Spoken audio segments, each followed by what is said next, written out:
అక్కడక్కడ చిన్న చిన్న పొరపాట్లు జరిగినప్పుడు మీ మీద కూడా పోరాడాము. అదేవిధంగా ఈరోజు ఇప్పుడున్న కాంగ్రెస్ ప్రభుత్వం ముఖ్యంగా మాకు ఎన్నో హామీలు ఇచ్చింది.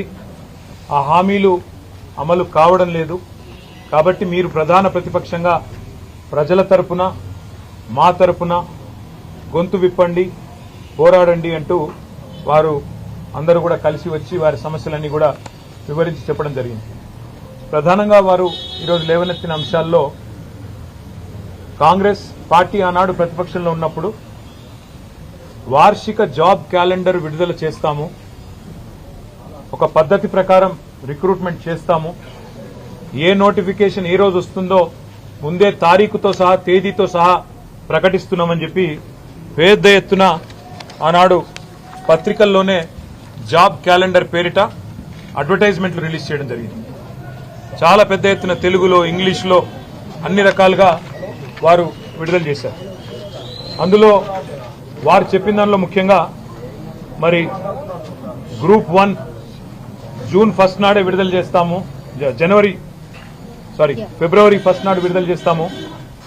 గ్రూప్ 2 మరి ఏప్రిల్ 1 విడుదల చేస్తాము నోటిఫికేషను. గ్రూప్ 3 జూన్ 1 విడుదల చేస్తాము. గ్రూప్ 4 కూడా జూన్ 1.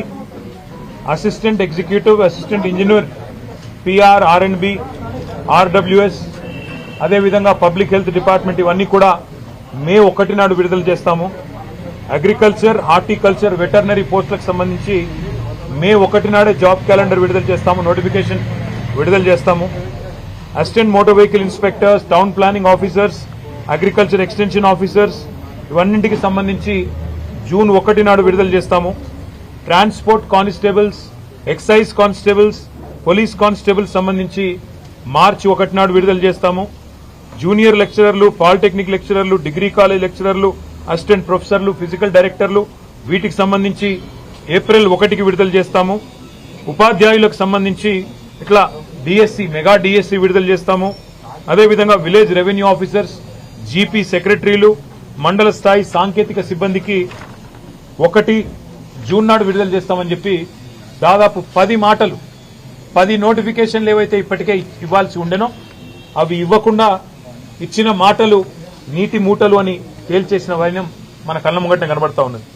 అదేవిధంగా గ్రూప్ 2, గ్రూప్ 3 ఈ రెండింటికి సంబంధించి స్వయంగా ఈరోజు ముఖ్యమంత్రిగా ఉన్న రేవంత్ రెడ్డి గారు గ్రూప్ 2లో 2000 ఉద్యోగాలు పెంచుతాము, గ్రూప్ 3లో కూడా వేలాదిగా ఉద్యోగాలు పెంచుతాము.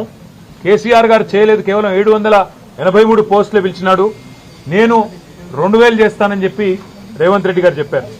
గ్రూప్ 3లో కూడా వేలాదిగా ఉద్యోగాల సంఖ్య పెంచుతా అన్నారు, ఏ ఒక్క మాట కూడా నిలుపుకోలేదు. అదేవిధంగా మెగా డిఎస్సీ అన్నారు, మొదటి కేబినెట్ లోనే మెగా డిఎస్సీ ప్రకటిస్తామన్నారు. మరి ఇప్పటిదాకా ఈ ప్రభుత్వం వచ్చిన తర్వాత, కాంగ్రెస్ ప్రభుత్వం వచ్చిన తర్వాత 2 పనులు చేసినారు. కేసీఆర్ గారి ప్రభుత్వంలో ఇచ్చిన గ్రూప్ 1 నోటిఫికేషన్ రద్దు చేసి తిరిగి 60 పోస్టులు యాడ్ చేసి కొత్తగా రీనోటిఫై చేసినారు. మెగా డిఎస్సీ అన్నారు, దగా డిఎస్సీ చేసినారు. కేసీఆర్ గారు 5000 ఉద్యోగాలతో డిఎస్సీ ప్రకటిస్తే దాన్ని రద్దు చేసి ఇంకొక 5000 మాత్రమే కలిపి ఇవాళ రెండోసారి మళ్లీ డిఎస్సీ అని మోసం చేసే ప్రయత్నం చేస్తా ఉన్నారు.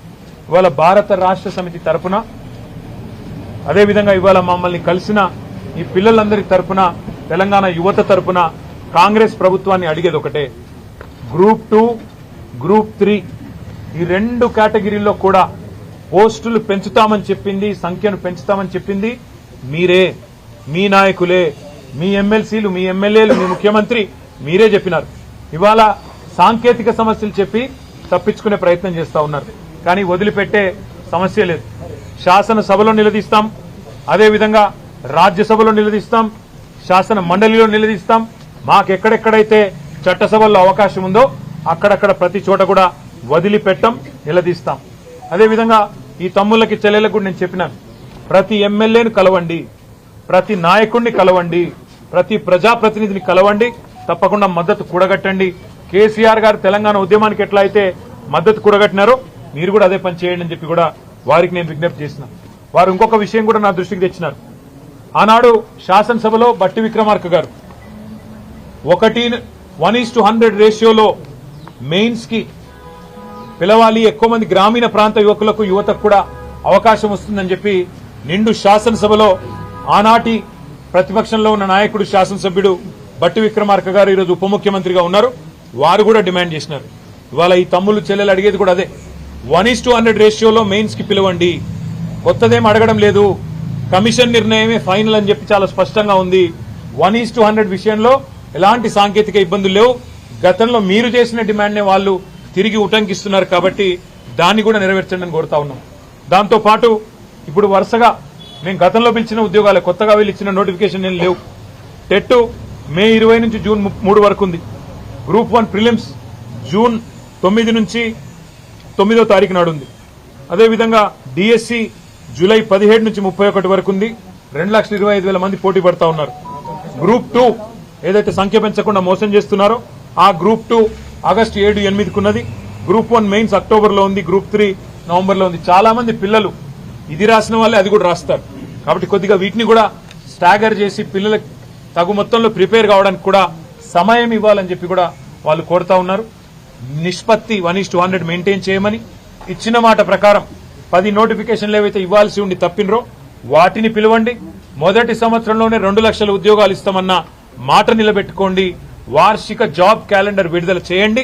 లేకపోతే తెలంగాణ యువతకు దన్నుగా మద్దతుగా ప్రత్యక్ష పోరాటానికి కూడా భారత రాష్ట్ర సమితి యొక్క విద్యార్థి యువజన విభాగం, మా ప్రజాప్రతినిధులు అందరం కూడా కదం దొక్కుతాం. అందరం కూడా రోడ్డు మీదకి వస్తాం.